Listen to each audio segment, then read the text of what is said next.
তস্मै শ্রী গুরবে নমঃ।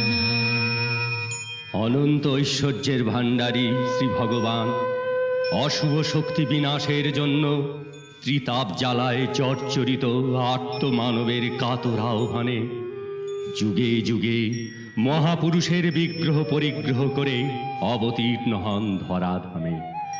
তাঁদের যাবতীয় কর্মের একমাত্র উদ্দেশ্য জীবকল্যাণ। তাঁরাই জীবের অন্তরে জেলে দেন জ্ঞানের আলো, করেন ভববন্ধন মোচন, দেখান অমৃতের পথ।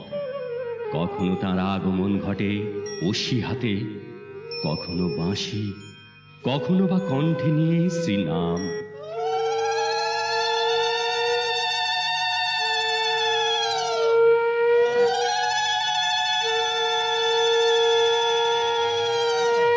কি হইল গো ধাইমা? পোলা হয়েছে গো, পোলা এক জোড়া। রাম লক্ষণ আইল নাকি রে রাধা মাধব? বড় সুসময় ভূমিষ্ঠ হইছে গো দিদি, নিশ্চয় কোনো মহাপুরুষ আইল। দেখলে পরাণ জুড়াইয়া যায় গো। মিষ্টি আনো পিসি, আইজার সারুম না। অহ খামু রে খামু। জয় রাম জয় রাম। শ্রীনাম সুধামৃত সিঞ্চন করে বিশ্ববাসীকে মুক্তির পথ দেখাতে 1860 সালের 2রা ফেব্রুয়ারি 1266 বঙ্গাব্দের 21শে মাঘ বৃহস্পতিবার রোহিণী নক্ষত্রে শুক্লা দশমী তিথিতে অধুনা বাংলাদেশের ফরিদপুর জেলার ডিঙামানিক গ্রামে পরম দয়াল রাম ঠাকুর ভূমিষ্ঠ হন। তাঁর পিতা ছিলেন পরম ভক্ত রাধা মাধব চক্রবর্তী ও মাতা কমলা দেবী। জয় রাম জয় রাম জয় রাম জয় রাম। শ্রী রাধা মাধব নন্দন রাম, কমল দুলা দিয়া সুন্দর রাম। শ্রী রাধা মাধব নন্দন রাম, কমল দুলা দিয়া সুন্দর রাম। লক্ষণ অগ্রজ দয়ানিধি রাম, শ্যামল শোভন নির্মল রাম। লক্ষণ অগ্রজ দয়ানিধি রাম, শ্যামল শোভন নির্মল রাম। জয় রাম জয় রাম জয় রাম জয় রাম। দুর্গতি ভঞ্জন পাবক রাম, দুর্গতি খণ্ডন নিরমল রাম। দুর্গতি ভঞ্জন পাবক রাম, দুর্গতি খণ্ডন নিরমল রাম। গোপীজন মানস রঞ্জন রাম, ভজন পূজন সাধন রাম। গোপীজন মানস রঞ্জন রাম, ভজন পূজন সাধন রাম। জয় রাম জয় রাম জয় রাম জয় রাম জয় রাম জয় রাম অরাম। রামেরে দেখছেন দিদি? এই তো একটু আগে দেখলাম রে কমলা, তোর পোলায় ঠাকুর বানাইতাছে। তের মধ্যে গেল কই? নিশ্চয়ই আটচালায় গেছে রামায়ণ শুনতে। পড়াশোনার নাম নাই, এই রোদ্দুরে খালি এইখানে রামায়ণ, ওইখানে নাম গান, আর নাইলে ঠাকুর পূজা। তোর লাই পাইয়ে এইসব হয়েছে। বেশ তো দিদি, আইলে আপনি খুব কইরা বইক্কা দিবেন। হ শাসন করতেই হইব, নাইলে শুনো সবে গৃহবাসী রামায়ণ গান, ভরত শত্রুঘ্ন আর লক্ষণ শ্রীরাম। জানো মা, রামায়ণে কেবল আমাগো দু ভাইয়ের কথাই লাগছে, রাম আর লক্ষণ। দেখো তো রোদ্দুরে ঘুইরা মুখটা কেমন লাল হইয়া উঠছে। আয় আয় আমার কাছে আয়। দিদি শাসন গেল কো? তুই থাম তো, চল চল ঘরে চল। ওর সাত পান মুখখান দেখলে সব রাগি যে জল হইয়া যায়। রাগ করুম কেমনে?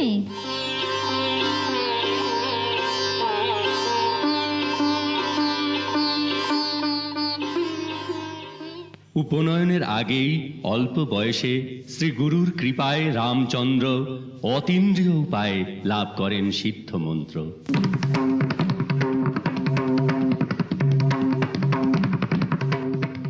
মন্ত্রজপের ফলে হয় তাঁর অন্তর্লীন শক্তির উদ্বোধন, ক্রমে তাঁর প্রচ্ছন্ন শক্তির প্রকাশ হতে থাকে।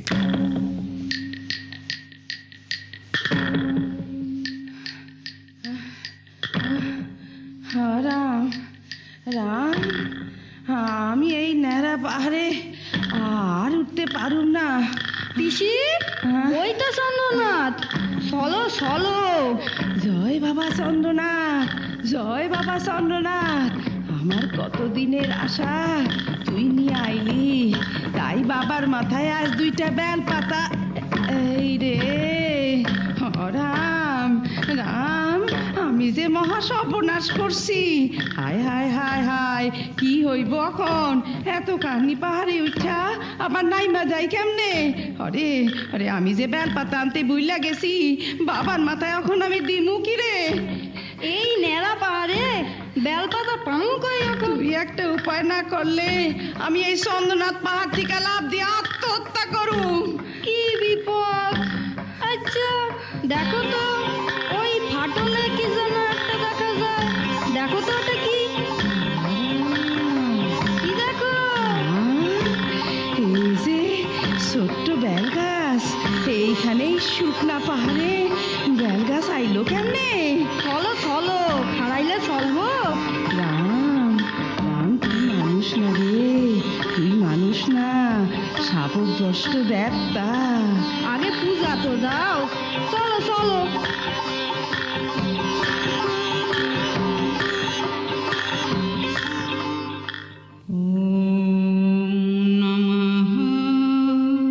শিবায় শান্তায় কারণাত্রয় হেতবে নিবেদয়ামি চাত্মানং গতিস্তং পরমেশ্বরঃ।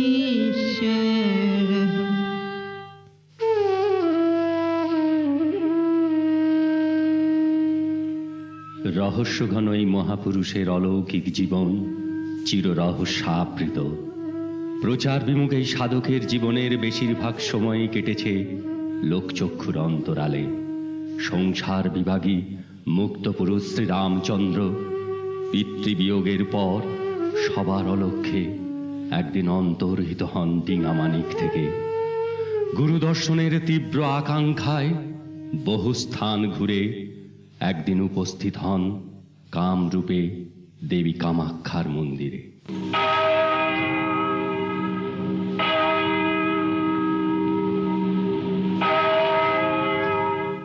রাম রাম, এত রাইতে এই অপরিচিত জায়গায় কে ডাকে?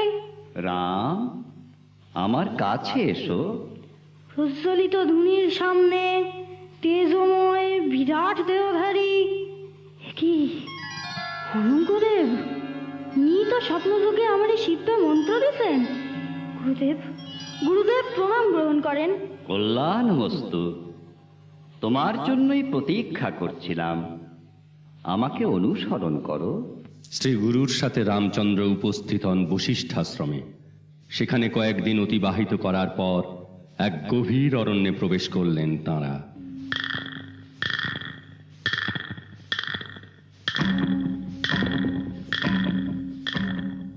এই গুহায় আসন করে স্থির মালা জপ করো। আশীর্বাদ করি তুমি কৃতকার্য হও, সময়ে আবার দর্শন পাবে। অপরিসীম আপনার করুণা।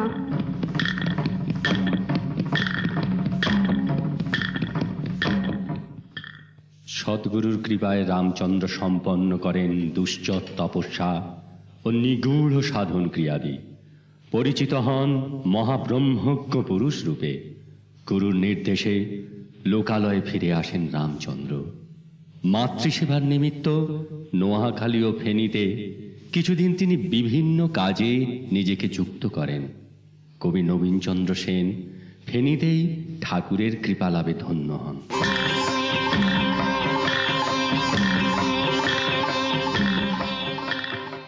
এই শুনছো? শুনলাম রাম ঠাকুর এসেছেন, চলো না একবার দর্শন করে আসি। সেই কবে ফেনীতে তার দর্শন পেয়েছিলাম, ইতিমধ্যে তিনি কালীঘাটেও এসেছেন, কিন্তু আমাদের সাথে তো দেখা করলেন না। কি তখন থেকে হুঁ হুঁ করছো? যার পদতরি ভর করি যুগে যুগে, সংসার অর্ণব যাত্রী যাবে মোক্ষধাম। পাপের ঝটিকা দুঃখ তরঙ্গ ভীষণ উত্তরিবে, করি যার নামামৃত পান। নারায়ণ, এ কি লীলা রহস্য তোমার! এ কি রাম ঠাকুর, আপনি আপনি এখানে কিভাবে এলেন? কি সৌভাগ্য! আজ আপনার পদধূলিতে ধন্য হলো আমাদের এই গৃহ। সত্যি আপনি এলেন? না আইসা কি পারি? আপনার স্বামী নবীন চন্দ্র দিন রাত মা সরস্বতীর উপাসনা করেন, কত বড় সাধক। এ কি শুনলেন ঠাকুর? আজ যে আমার সব গর্ব, সব অহংকার চূর্ণ হয়ে গেল। জগতে আর কোনো গর্ব নাই, ঈশ্বরের নামেই গর্ব। নাম কইরেন। ইতিমধ্যে ঘটল বিপর্যয়। পরমারাধ্যা জননী কমলা দেবী নিত্যধামে যাত্রা করলেন।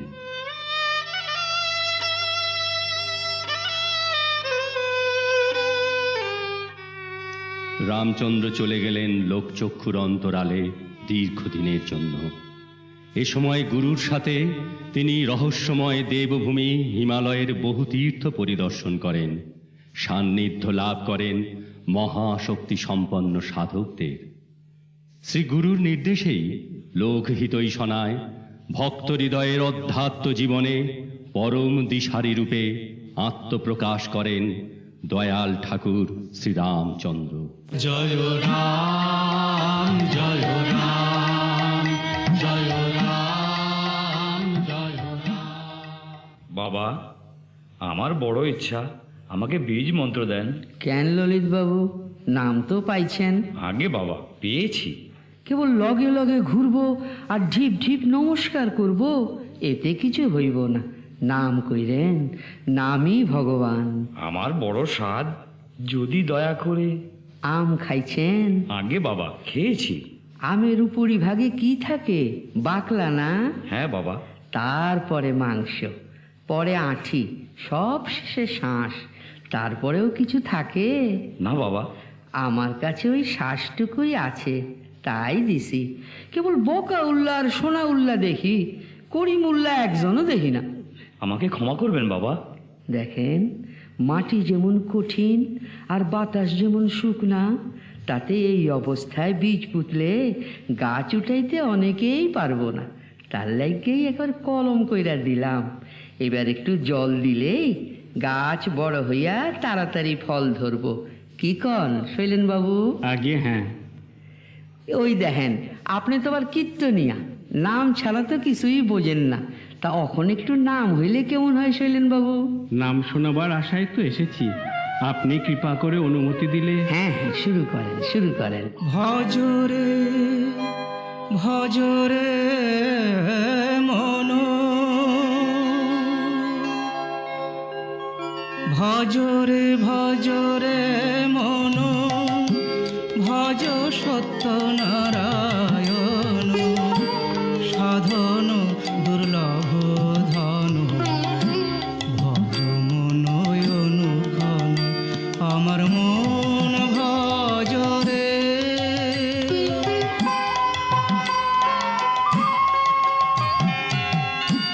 কাজ কি রে তোর গয়া কাশী, পুণ্য তীর্থ পর্যটন। মন কাজ কি রে তোর গয়া কাশী, পুণ্য তীর্থ পর্যটন। পাবি রে তুই ঘরে বসি, গুরু পদে বৃন্দাবন। আমার মন ভজরে।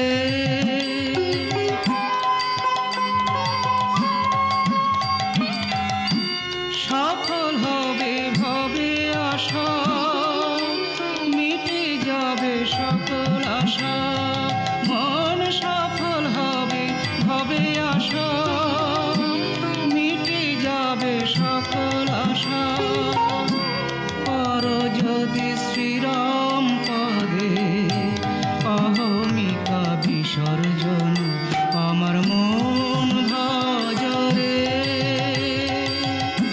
ভজরে ভজরে মন, ভজ সত্যনারায়ণ, সাধন দুর্লভ ধন, ভজ মনোয়মুখন। আমার মন ভজরে, আমার মন ভজরে, আমার মন ভজরে। রাম ঠাকুর স্নান করতেন না বললেই চলে, তবুও তাঁর দেহ হতে সর্বদা নির্গত হতো এক স্বর্গীয় সুবাস। ভক্তদের অনুরোধে কখনো সামান্য কিছু আহার গ্রহণ করতেন তিনি। তিনি ছিলেন ভক্ত বাঞ্ছা কল্পতরু। ঠাকুর, আমি মহাপাপী, তাই তাই আমার মনোবাসনা পূর্ণ হলো না। কত আশা ছিল নিজের হাতে আপনাকে আমসত্ত্বের ভোগ দেব, কিন্তু কিন্তু কোথা থেকে একটা কাক উড়ে এসে। কান্দেন কেন? সেই দিন ভক্তরা সবাই পরমানন্দে প্রসাদ পাইছিল। আপনার আমসত্ত্বটুক বড় উপাদেয় হয়েছিল। অযথা কাকের উপর আর ক্রোধ রাখবেন না। সেই দিন সে তার কাজ নিষ্ঠা সহকারেই পালন করছিল। আপনি আপনি আমার আমসত্ত্ব গ্রহণ করেছেন বাবা?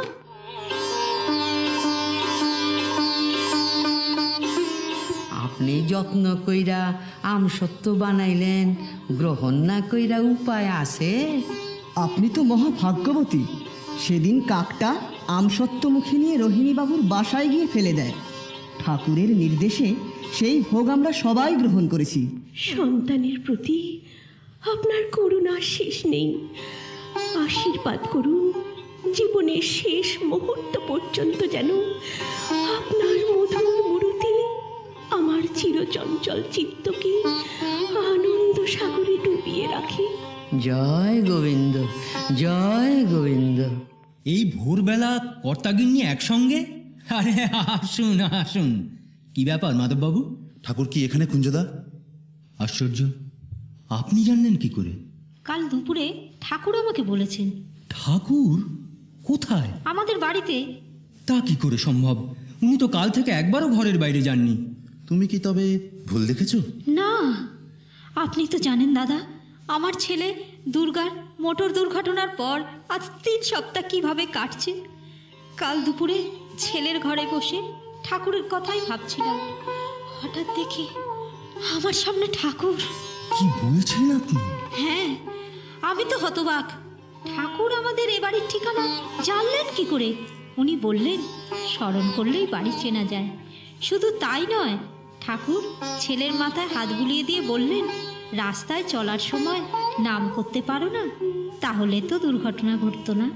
কিন্তু একই সঙ্গে 2 জায়গায়। তারপর কি হলো?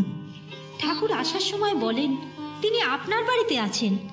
ঠাকুরকে ট্যাক্সিতে তুলে দেওয়ার কিছু পরেই ট্যাক্সি চালক ফিরে এসে বলে হাজরার মোড়ে একটা দোকানে যান ঠাকুর। পরে বহু খুঁজেও সে ঠাকুরের আর কোনো হদিশ করতে পারেনি। সর্বশরীর আমার রোমাঞ্চিত হচ্ছে।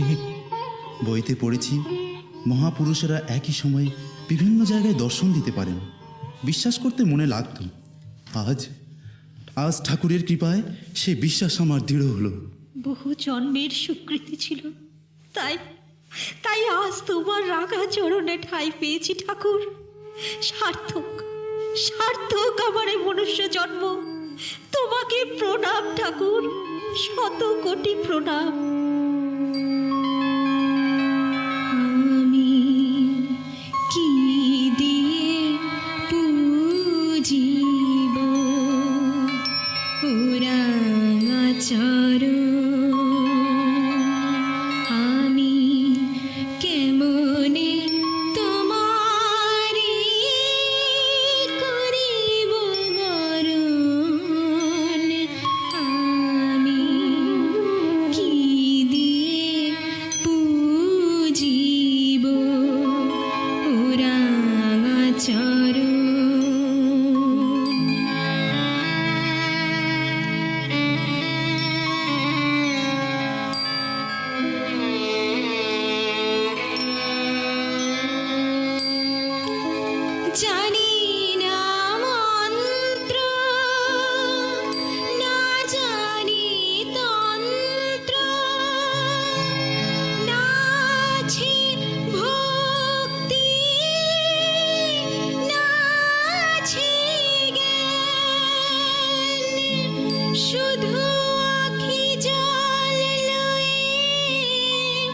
ডাকি গো তোমারে, শুধু আখি জল লয়ে ডাকি গো তোমারে, হে দয়াল ঠাকুর দাও দর্শন।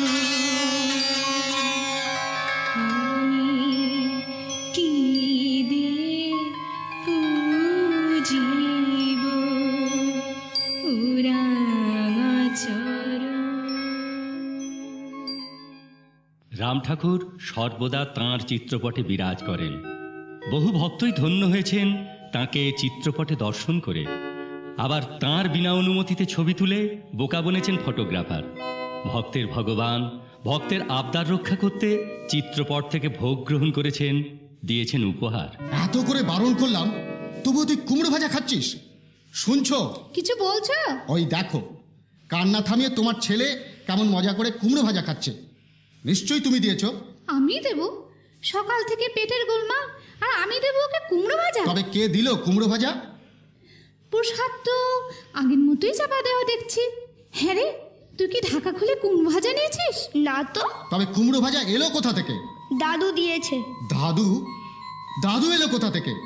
মিথ্যে কথা বলবি তো চাপকে পিঠে ছাল চামড়া তুলে দেবো। বাঁদর কোথাকার। বারে, আমার কি দোষ?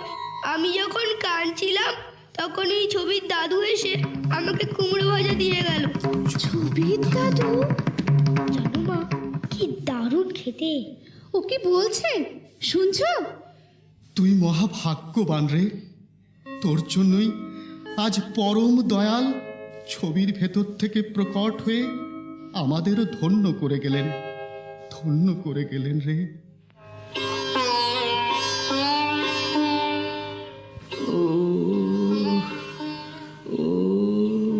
ঠাকুর, আপনার এই রোগ যন্ত্রণা আর আমরা সহ্য করতে পারি না। আমাদের এই দুরারোগ্য ব্যাধি আপনি ভোগ করছেন, ইচ্ছা করলেই আপনি খণ্ডন করতে পারেন। অন্তত দয়া করে বলুন, কি হলে আপনার এই অসহ্য যন্ত্রণার উপশম হয়? দুঃখ করেন কেন? প্রারব্ধ যোগে প্রাপ্ত এ দেহ, দেহের প্রারব্ধ ঋণ পরিশোধ না হওয়া পর্যন্ত ধৈর্য ধৈরাই তো ভোগ করা উচিত। তবেই তিনি স্বয়ং ভববন্ধন থেকে উদ্ধার করেন। প্রারব্ধ খণ্ডবার কি কোনো উপায় নেই? প্রারব্ধ খণ্ডাইতে স্বয়ং ভগবানও পারেন না, পারে শুধু নামে, নামেই মুক্তি। প্রণাম ঠাকুর মশাই। জয় গোবিন্দ। কই টাকা ফেরত পাইলেন? আগে না, ওরা টাকা ফেরত দেয়নি। সে কি কথা? ওরা তো বিজ্ঞাপনে স্পষ্টই লিখছে বাতের অমোঘ ঔষধ, না সারলে মূল্য ফেরত দিব। তবে আগে আগে ওরা আপনাকে একটা চিঠি দিয়েছে। চিঠি? কই দেহি। এই যে নিন বাবা।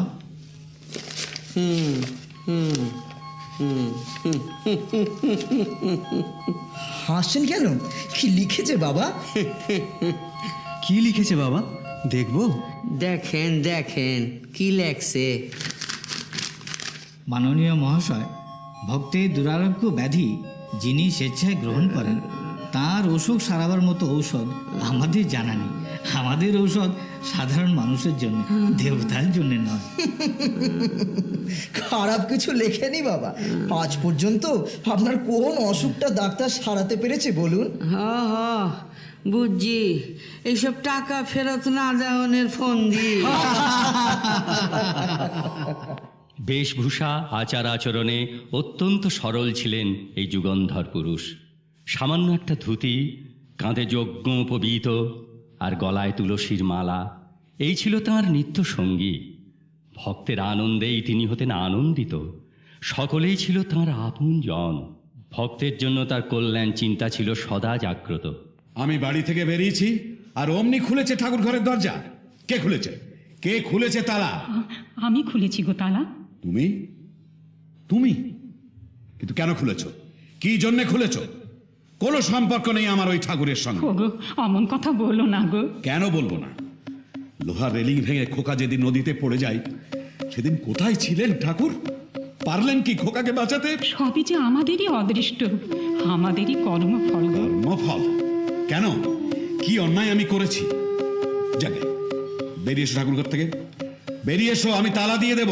ঠাকুরকে উপবাসী রাখতে আমি পারবো না, মহা অন্যায় করা হবে তাতে। ও, তবু পুজো পাঠ আজ সব বন্ধ, চলে এসো। না না, এই অনুরোধ তুমি করো না গো, করো না। কোনো কথা আমি শুনতে চাই না, বেরিয়ে এসো। ঠাকুরের ভোগটা অন্তত দিতে দাও। ও, তুমি বেরিয়ে আসবে না? বেশ, এবার দেখি কোন ঠাকুর তোমাকে বাঁচাতে পারে। নিয়ে আসছি আমার বন্দুক। এই আশ্রিত বৎসল, তুমি ওকে শান্ত করে দাও। পুত্র শোকে তোমার উপর অভিমানে ও আজ উন্মাদ হয়ে গেছে। ওর মনে তুমি বিশ্বাস দাও ঠাকুর, বিশ্বাস দাও। বিশ্বাস? বিশ্বাস করেছিলাম বলেই তো আজ তার মূল্য কড়াই গন্ডায় মিটিয়ে দিতে হলো। তুমি মহামূর্খ, তাই তোমার ভুল এখনো ভাঙেনি।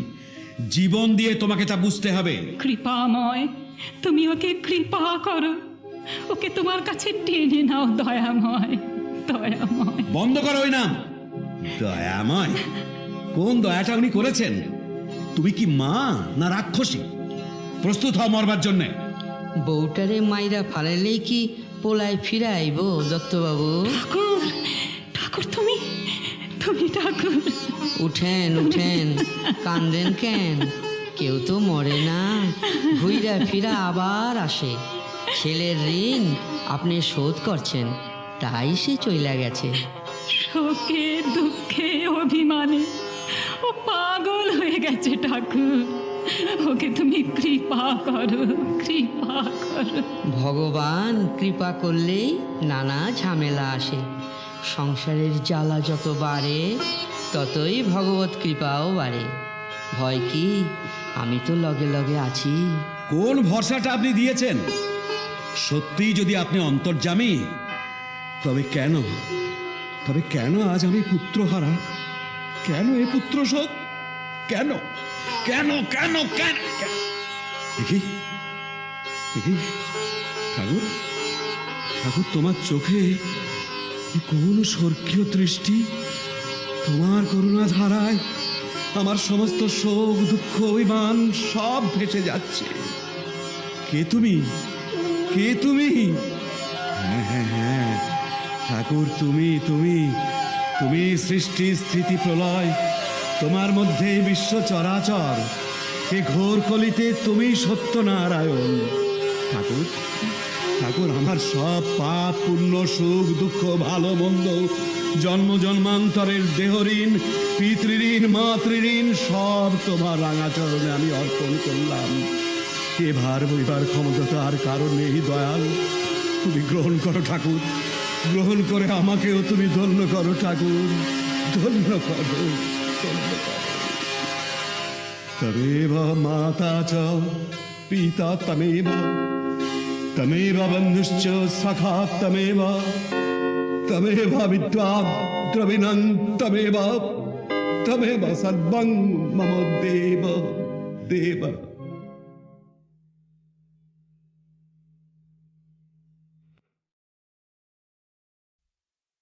হরে কৃষ্ণ হরে কৃষ্ণ কৃষ্ণ কৃষ্ণ হরে হরে। অপূর্ব অপূর্ব অপূর্ব এই নাম গান। কোথা থেকে আসছে এই নাম কীর্তন? এত রাত্রে কোথা থেকে এলো এই কীর্তন দল? কি মধুর এই কীর্তন! ঠাকুর মশাইকে নাম শোনাতে এলো কি? যাই, দরজা খুলে দি। কি কীর্তন তো শুনতে পাচ্ছি না, কীর্তনের কোনো দলও তো দেখতে পাচ্ছি না। গেল কোথায় মুহূর্ত মধ্যে? তবে কি স্বপ্ন দেখছিলাম? কে জানে। না, শুয়েই পড়ি। জয় রাম। হরে কৃষ্ণ হরে কৃষ্ণ কৃষ্ণ কৃষ্ণ হরে হরে হরে কৃষ্ণ। আবার সেই কীর্তন, না না, এবার নিশ্চয়ই স্বপ্ন দেখছি না। তবে হ্যাঁ, কীর্তনের দল বাড়ির পেছনের গলি দিয়ে আসছে। ঠাকুরমশাইকে ডাকবো? না না না, আগে ওদের নিয়ে আসি। আরে কোথায় কীর্তন? সব ভোঁ-ভাঁ। কি যে হয়েছে আজ আমার!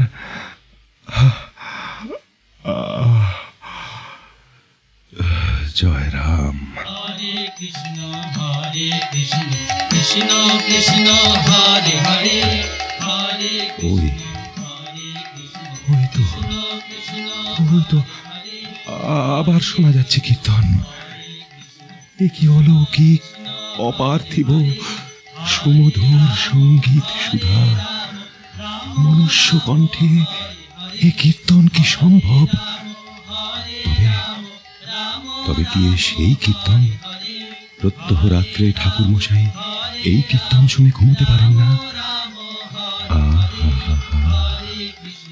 কি মধুর কীর্তন! মুহূর্তে মনের সমস্ত গ্লানি ধুয়ে নির্মল প্রশান্তিতে ভরে ওঠে। এমন মধুময় কীর্তন আমি জীবনে শুনিনি। ধন্য আমি, বহু জন্মের সুকৃতির ফলে আজ এই স্বর্গীয় কীর্তন শোনার সৌভাগ্য লাভ করলাম। ধন্য ঠাকুর, হে দীন দয়াল, হে পতিত পাবন, তোমাকে শত কোটি প্রণাম। রাম রাম হরে হরে হরে রাম রাম রাম হরে হরে হরে কৃষ্ণ কৃষ্ণ কৃষ্ণ হরে হরে।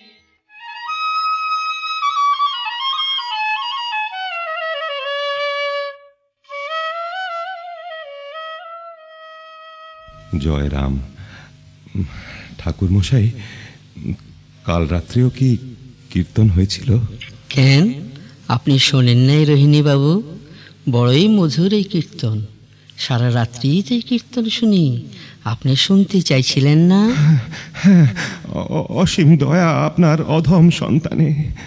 হরে কৃষ্ণ কৃষ্ণ কৃষ্ণ কৃষ্ণ হরে হরে। নাম ও নামই অভিন্ন, নামের আশ্রয় ভিন্ন, শান্তি লাভের অন্য পন্থা নেই।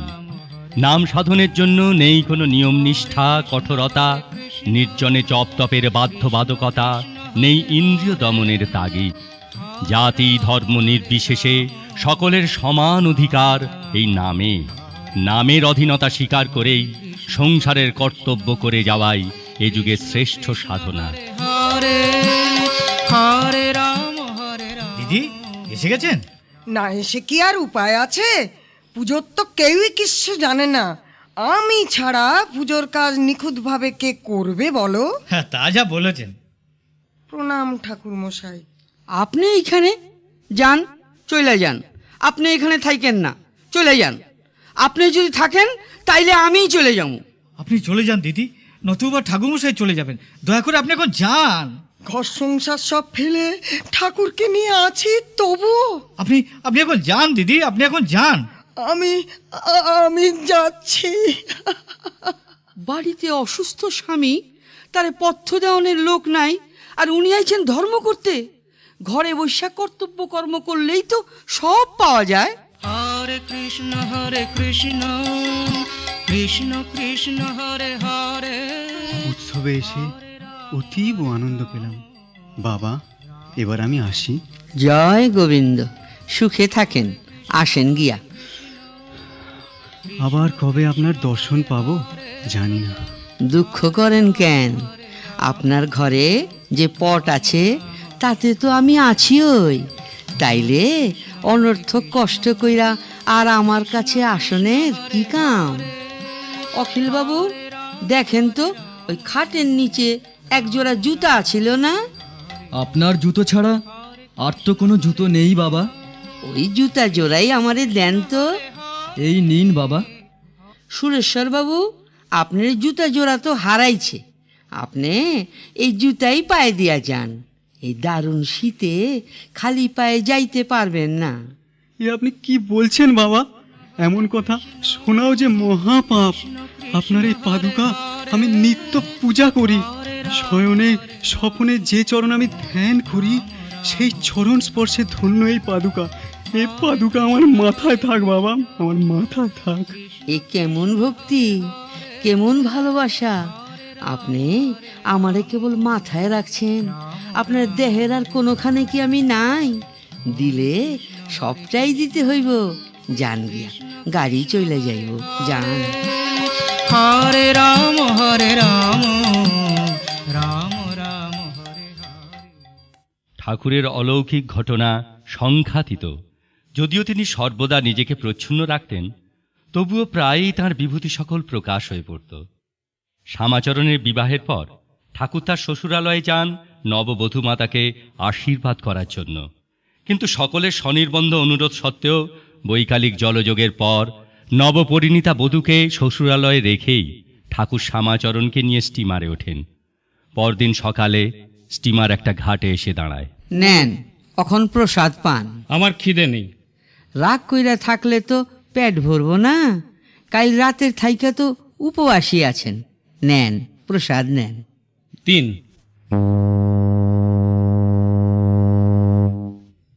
কি হবে? স্টিমার ছেড়ে দিল যে। কি আর করণ যাইব, লন এখন হাতের কাজ শেষ করেন তো। কিন্তু সমস্ত জিনিসপত্র তো স্টিমারই রয়েছে। ভাইবা কি হইব? আমি তো আর আপনার মতো ভগবান নই। আরে দেখেন তো, দেখেন তো, একটা স্টিমার এই দিকে আইতেছে না? হ্যাঁ, একটা স্টিমার তো এপারেই আসছে। আচ্ছা দেখেন তো, আমরা যেইটায় আইছিলাম সেইটাই না তো? আশ্চর্য, এ তো আমাদেরই সেই স্টিমার। তাহলে আর চিন্তা কি, এখন উঠা পড়লেই তো হয়, কি কন? এই যে দাদা, স্টিমার ফিরিয়ে নিয়ে এলেন কেন? আর বলবেন না মশাই, তাড়াতাড়িতে ডাক বাক্সটাই ফেলে রেখে চলে গেছি। কি ঝামেলা বলুন তো। ডাক বাক্সই নিতে ভুল? আপনি হাসছেন কেন? আর খাড়াইয়া খাড়াইয়া আমার হাসি দেখনের কাম নাই। স্টিমার তো আইয়া পড়ছে, চলেন। দয়াময়, তোমার লীলা বুঝি সে সাধ্য আমার নেই। আমায় শক্তি দাও, যেন তোমার রাঙা চরণে আমার অটল বিশ্বাস সদা জাগ্রত থাকে ঠাকুর।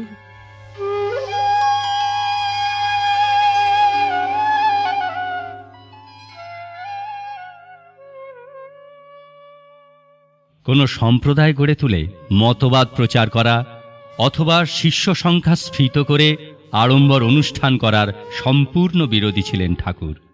তিনি বলতেন, আচরণই প্রকৃত প্রচার। সেবার চট্টগ্রাম কৈবল্যধামে মৃন্ময়ী মূর্তিতে মা দুর্গার পূজা হবে শুনে উত্তেজিত হয়ে পড়েন পরম ভক্ত প্রভাত চক্রবর্তী। সোজা গিয়ে উপস্থিত হন ফেনীতে ঠাকুরের কাছে। ঠাকুর মশাই, আপনি নাকি কৈবল্যধামে দুর্গা প্রতিমা গড়ে পুজো করতে আদেশ দিয়েছেন? আমি তো প্রতিমা গইরা পূজা করতে কই নাই, আমি দুর্গোৎসব করতে কইছি প্রভাতবাবু। কৈবল্যনাথের অর্থাৎ আপনার শ্রীপটে দুর্গাপূজা হয় কিনা বলুন। হইতে পারে। লক্ষ্মী পুজো, সরস্বতী পুজো, এমনকি কালী পুজোও হতে পারে। ত্রিলোকের যাবতীয় পুজোই কি হতে পারে? তাও হইতে পারে। তবে তবে কেন প্রতিমা গড়ে পুজো হবে? কেন কেন সবাই বোঝে না যে ত্রিলোকের নাথ স্বয়ং কৈবল্যনাথ রূপে অবতীর্ণ হয়েছেন সবাইকে কৃপা করার জন্য? আপনার সাথে আমার কি সম্বন্ধ জানি না, প্রয়োজনও নেই। শুধু শুধু আপনাকে প্রাণ ভরে ভালোবাসতে ইচ্ছে করে। কলুষ পঙ্কিল জীবনের যে কয়টি মুহূর্ত আপনার সঙ্গ পেয়েছি, তার পবিত্র স্মৃতি আমার হৃদয়ে যেন সদা অঙ্কিত থাকে। জন্ম জন্ম যেন ওই শ্রীচরণের দাসানুদাস হতে পারি। আপনার চরণে এই আমার একমাত্র প্রার্থনা, একমাত্র প্রার্থনা। জয় গোবিন্দ, জয় গোবিন্দ।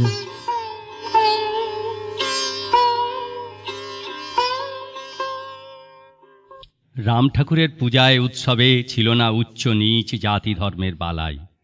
পশু পক্ষী জীবজন্তু কীট পতঙ্গ এরাও পেয়েছে তাঁর কৃপা। জীবনের নানা প্রকার বিপদে আপদে শোকে দুঃখে যারাই তাঁর শরণাপন্ন হয়েছেন, তাঁরাই কৃপা সিন্ধুর অসীম করুণা লাভ করেছেন নিরন্তর। আরে রোহিণী, বৌমা আজ কেমন আছে রে? না মা, ভালো নেই। ডাক্তাররা বহু চেষ্টা করেও রক্তক্ষরণ বন্ধ করতে পারেননি। কি হবে রে, এত বড় ডাক্তারও কিছু করতে পারলো না। ডাক্তার ভগবানকে ডাকতে বললেন, দয়াল ঠাকুর, তুমি আমার বৌমাকে সুস্থ করে দাও, সুস্থ করে দাও। হে পতিত পাবন শ্রী মধুসূদন, এ ঘোর বিপদ হতে তুমি রক্ষা করো ঠাকুর, রক্ষা করো। তোমার চরণে শরণ নিয়েছে, রাখো বানা রাখো তোমার কাজ, জনম মরণ ধর্ম করম, তোমারে প্রভু সুপেছি আজ। তোমার চরণে শরণ নিয়েছে, রাখো বানা রাখো তোমার কাজ, জনম মরণ ধর্ম করম, তোমারে প্রভু সুপেছি আজ। রাখিলিও তুমি মারিলিও তুমি, যেমন খেলাও খেলি শুধু আমি। রাখিলিও তুমি মারিলিও তুমি, যেমন খেলাও খেলি শুধু আমি। সর্ব বিপদে আছো এ হৃদয়ে, অন্তরে সদা করো বিরাজ। ওরে রোহিণী, আর ভয় নেই রে, আর ভয় নেই। দেখ দেখ সামনে কে দাঁড়িয়ে। ঠাকুর মশাই, আপনি এ অসময় আপনি কোথা থেকে এলেন? খুব চিন্তা করেন বুঝি? হে চিন্তাহরণ, হে কৃপা সিন্ধু, তোমার শ্রীচরণে আমার সব চিন্তা অর্পণ করলাম। তোমার কৃপা দানে ধন্য, আমরা ধন্য।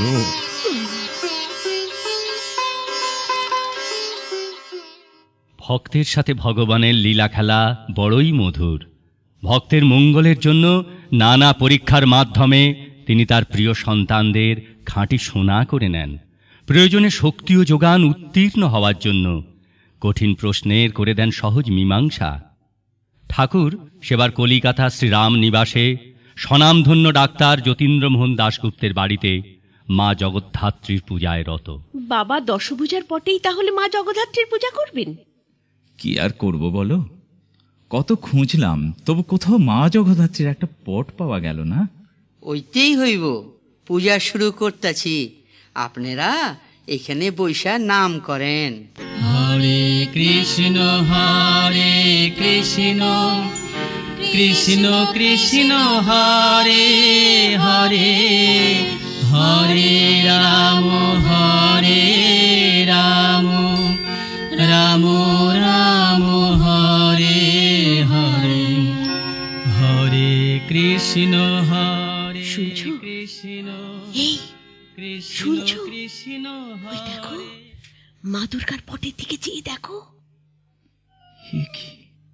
মা দুর্গার পটের জায়গায় যে স্বয়ং ঠাকুর মশাই বসে আছেন, আর তাঁরই পায়ে পুষ্পাঞ্জলি দিচ্ছেন ঠাকুর মশাই নিজেই। কত জন্মের স্বীকৃতি ছিল, তাই আজ অহেতুক কৃপা সিন্ধুর কৃপায় এই দুর্লভ দর্শন লাভ করলাম।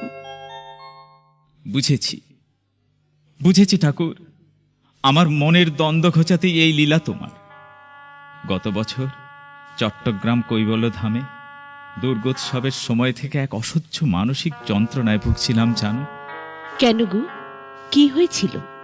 গত বছর পুজোর সময় যখন মা দশভূজার সামনে তাঁর ধ্যান করছিলাম, তখন আমার আরাধ্য দেবতা ঠাকুরকে পাচ্ছিলাম না। আবার যখন ঠাকুরের ধ্যান করছিলাম, তখন মা দশভূজাকে হারিয়ে ফেলছিলাম। আজ ঠাকুর মশাই চোখে আঙুল দিয়ে দেখিয়ে দিলেন তিনি সব, তিনি রাম, তিনি কৃষ্ণ, আবার তিনি দুর্গতি নাশিনী দুর্গা, জগৎ তারিণী, জগৎধাত্রী, সবের মধ্যেই তিনি পূর্ণ ব্রহ্ম। হরে কৃষ্ণ কৃষ্ণ কৃষ্ণ কৃষ্ণ হরে হরে হরে। সমাহিত চিত্তে নাম কীর্তন করা ও ভক্তগণের নিবেদিত প্রসাদ মহোল্লাসে কাড়াকাড়ি করে গ্রহণ করা, এই ছিল রাম ঠাকুরের উৎসব। তিনি বলতেন, উৎসব মনকে পবিত্র করে। হরে কৃষ্ণ হরে কৃষ্ণ। তাঁরই অনুমতিতে চট্টগ্রামের পাহাড়তলিতে, কলকাতার যাদবপুরে কৈবল্য ধাম এবং ঠাকুরের পুণ্য জন্মভূমি ডিঙামানিকে প্রতিষ্ঠিত হয় সত্যনারায়ণ সেবা মন্দির। জাতি ধর্ম নির্বিশেষে সর্বধর্মের মানুষ মিলিত হয়েছে তাঁর জন্মোৎসবে। আরে মিয়া ভাই না? আগে ইন্দুবাবু, আমি। উৎসবে না গিয়ে এই গাছতলায় বসে আছো কেন? ঠাকুরের জন্য কয়টি আম, কলা আর কিছু চাল আনছিলাম, বড্ড ভিড় তাই। আচ্ছা ভাই, ঠাকুরকে তো এতদিন ধরে দেখছো, কি বুঝলে? কর্তা, এসব মানুষ আসে এক একটা ঝিলিকের মতো, আবার ঝিলিকের মতোই মিলায়ে যায়। ধরা না দিলে কারুর কিছু বুঝবার জো নাই গো। যদি কিছু নাই বুঝে থাকো তবে ঠাকুরের কাছে আসো যাও কেন? তাকে দেখার জন্য এত ব্যস্তই বা হও কেন? তারে দেখতে, তার কথা শুনতে যে বড় ভালো লাগে গো, তাই না এসে কি পারি গো কর্তা। এই যে ভোগের জন্যে তুমি চাল, কলা, আম এসব এনেছো, এতে তোমার গুনাহ হবে না? গুনাহ কেন হবে কর্তা? রাম ঠাকুর হিন্দুও না, মুসলমানও না, ঠাকুরই তো স্বয়ং গো। উঁচু টিলা থেকে নিচের দিকে তাকাও, দেখবে সব সমান। দয়াল ঠাকুর ওই টিলায় বসে আছেন গো কর্তা, বুঝেছো? তোমার মতন করে যদি আমরাও বুঝতাম।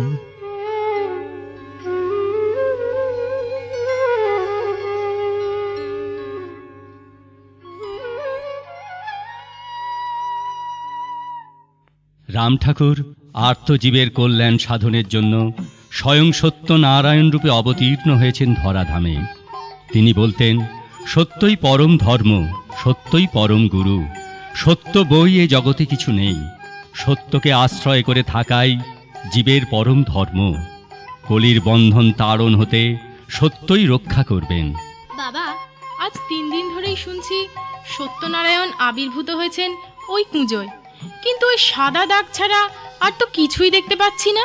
শোনেন কুঞ্জবাবু, মা বলেন কি, দেখবেন দেখবেন দিনে দিনে প্রকট হইব। এইখানে বিষ্ণু শর্মা আছেন, বিষ্ণুপ্রিয়া আছেন, আছেন ফকির বেশে সত্যনারায়ণ, মনস্থির কইরা পূজা করেন। উনি কথা কইবেন, সত্যনারায়ণ সত্যপীর রূপে কামনা পূর্ণ করেন। কলিকালে সত্যনারায়ণ জাগ্রত, ওর সেবা ছাড়া মুক্তি নাই জীবের। সত্য শিব সুন্দর শ্রী সত্যনারায়ণ, প্রেমানন্দে ভজি সবে দিয়ে প্রাণ মন। সত্য শিব সুন্দর শ্রী সত্যনারায়ণ, প্রেমানন্দে ভজি সবে দিয়ে প্রাণ মন। গুরু নারায়ণ রাম, গুরু নারায়ণ, গুরু নারায়ণ রাম, গুরু নারায়ণ, সত্যনারায়ণ রাম, সত্যনারায়ণ। বিষ্ণু শর্মা বিষ্ণুপ্রিয়া সত্যনারায়ণ, ভক্ত ভক্তি ভগবান তিনি রূপ হয়। গুরু নারায়ণ রাম, গুরু নারায়ণ, গুরু নারায়ণ রাম, গুরু নারায়ণ, সত্যনারায়ণ রাম, সত্যনারায়ণ। পতিত পাবন গুরু সত্যনারায়ণ, যাহার কৃপার তরে তিনু ভুবন। গুরু নারায়ণ রাম, গুরু নারায়ণ, গুরু নারায়ণ রাম, গুরু নারায়ণ, সত্যনারায়ণ রাম, সত্যনারায়ণ। একই বৃন্তে দুটি ফুল, রাধা কৃষ্ণ নাম, ব্রহ্মা বিষ্ণু শিব কালী শ্যাম সীতারাম। গুরু নারায়ণ রাম, গুরু নারায়ণ, গুরু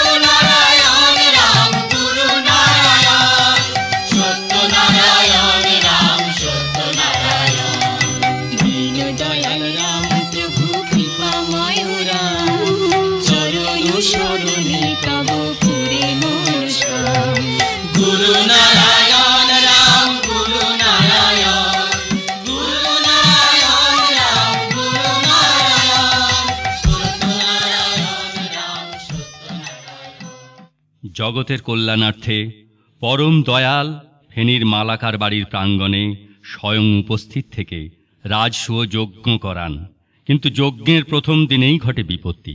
সর্বনাশ হয়েছে ফণি, নতুবা কীর্তনে আসর থেকে তোমায় তুলে আনতাম না। ঠাকুর জুতো জামা পরে পুটলি বগলে বসে আছেন তোমার জন্য। কেন, কি হয়েছে শ্যামদা? ঠাকুরের ভোগের জন্য রাজভোগ নিয়ে গিয়েছিলাম, দেখেই তিনি ভীষণ রেগে যান। তোমাকে ঠাকুর কোথাও দিয়ে আসতে বললে তুমি নানা অজুহাত দেখিয়ে পরে নিয়ে যাবে বলবে। ঠাকুরের এই রূপ আমি জীবনে দেখিনি, ভয়ে কাঁপতে কাঁপতে বেরিয়ে এসেছি। ডাক্তারদাও দেখেছেন। শাস্ত্রী মশাই, যশোদা মাও বিফল হয়েছেন, তুমি যদি যাওয়াটা বন্ধ করতে পারো। গো যখন একবার ধরেছেন, তুমি রক্ষা করো ঠাকুর, তুমি রক্ষা করো। গাড়ি এসে গেছে, চলুন। কিন্তু রাজসূয় যজ্ঞ আরম্ভ করিয়ে যজ্ঞকর্তা হয়ে আপনিই চলে যাবেন। আপনার আমন্ত্রণে দেবদেবীরা এসে ফিরে যাবেন, তাতে যজ্ঞ পণ্ড হবে না। হিতবাণী শুনাইতে ডাকি নাই, আমারে দিয়ে আসবা কিনা কও। চলুন, কিন্তু কেন যাচ্ছেন তাও কি বলবেন না? নিজেকে সান্ত্বনা দেবার মতো অবশিষ্ট কিছুই রইল না।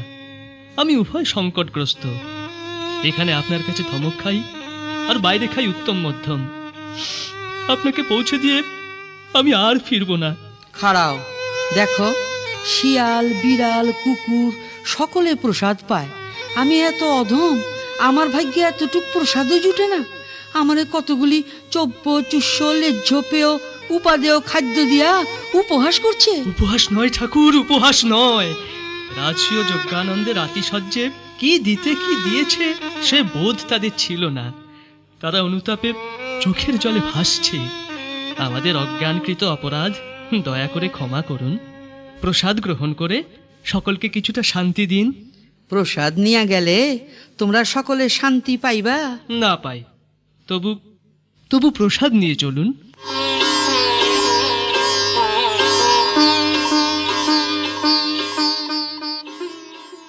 ও ফণি, চলো যাই। যাবেন?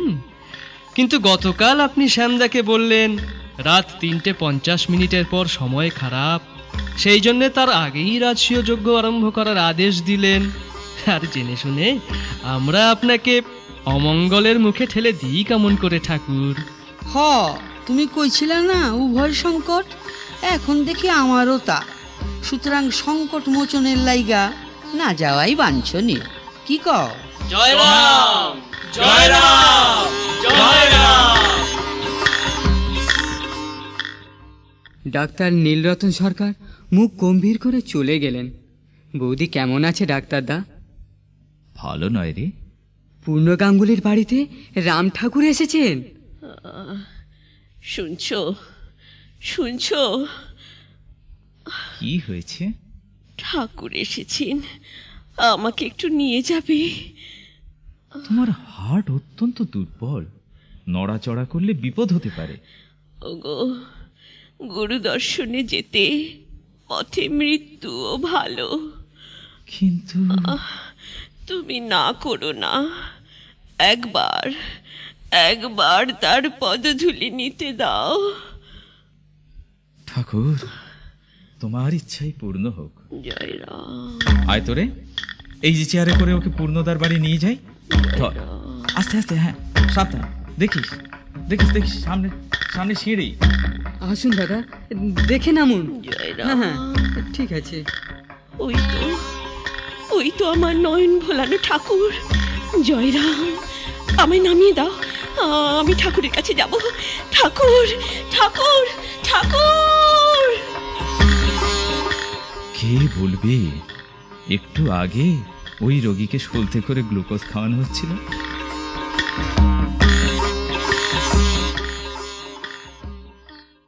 মা আইছেন, ভালোই করছেন। আপনাকেও সেবা যত্ন না পাইলে আমি বাঁচুম কি কইরা? থাক থাক, আর পাটিপনের দরকার নাই। যান গিয়া, গোপালের ভোগ রান্না করেন গিয়া, দেরি হয়ে যাইব। আসি বাবা। জয় গোবিন্দ। মরণাপন্ন রোগী মুহূর্তে সুস্থ হয়ে রান্নাঘরে চলল। হে ভবরোগের বৈদ্য, স্বেচ্ছায় ধরা না দিলে কে বুঝবে তোমার লীলা, লীলাময়।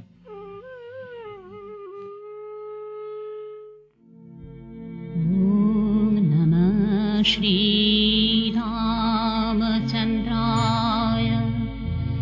मृदुमधुरभाषिणे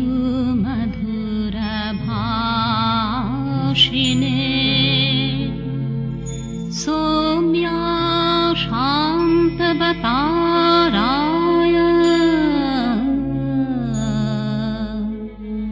तस्मै श्रीगुरवे नमः। অক্ষয় তৃতীয়া 1949 সালের 1 মে ফেনীর যামিনীবাবুর বাসাবাড়িতে উৎসব। কৈবল্যধামের মহান্ত মহারাজ শ্রীমৎ শ্যামাচরণ চট্টোপাধ্যায় মহাশয় স্বয়ং ঠাকুরের পূজায় রত। ভক্তগণের সুমধুর নাম সংকীর্তনে উৎসব প্রাঙ্গণ মুখরিত। तस्मै श्रीगुरवे नमः। যামিনী বাবু, যামিনী বাবু, যামিনী বাবু। কি ব্যাপার? উদ্ভ্রান্তের মতো কোথা থেকে ছুটে আসছে? চৌমুহনী থেকে। কেন, কি হয়েছে? সর্বনাশ হয়ে গেছে, মহা সর্বনাশ হয়ে গেছে। ঠাকুর, কি হয়েছে? কি হয়েছে ঠাকুরের? বলুন, চুপ করে থাকবেন না। আজ দুপুরে ঠাকুর। কি হয়েছে বলুন। আজ দুপুরে ঠাকুর আমাদের ছেড়ে চলে গেছে।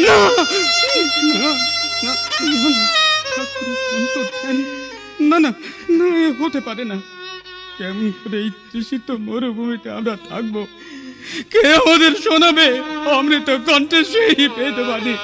ঠাকুর, ঠাকুর, তুমি ফিরে এসো। ঠাকুর, তুমি ফিরে এসো। ঠাকুর।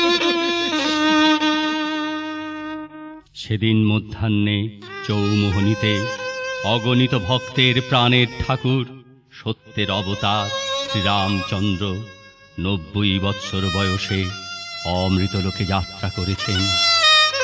শুভ অক্ষয় তৃতীয়ায় তিনি মাতৃজঠরে প্রবিষ্ট হন। বাল্যে অতীন্দ্রিয় উপায়ে সিদ্ধ মন্ত্র লাভ করেন। অক্ষয় তৃতীয়ায় হয় তাঁর শুভ উপনয়ন। কামাখ্যায় দর্শন পান শ্রীগুরুর। আবার এই অক্ষয় তৃতীয়াতে অগণিত ভক্তকে শোক সাগরে নিমজ্জিত করে প্রারব্ধ দেহ ত্যাগ করেন। আজও ভক্ত হৃদয়ে ধ্বনিত প্রতিধ্বনিত হয়।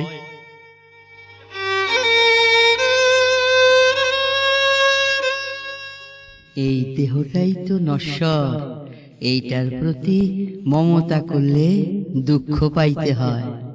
যখন নাম করেন তখনই তো আমি থাকি। খাঁটি জিনিস তো আপনাকে দিয়াই দিছি, তা লইয়াই থাকেন। তাইলে আমারই আরো অনেক বেশি কইরা পাইবেন।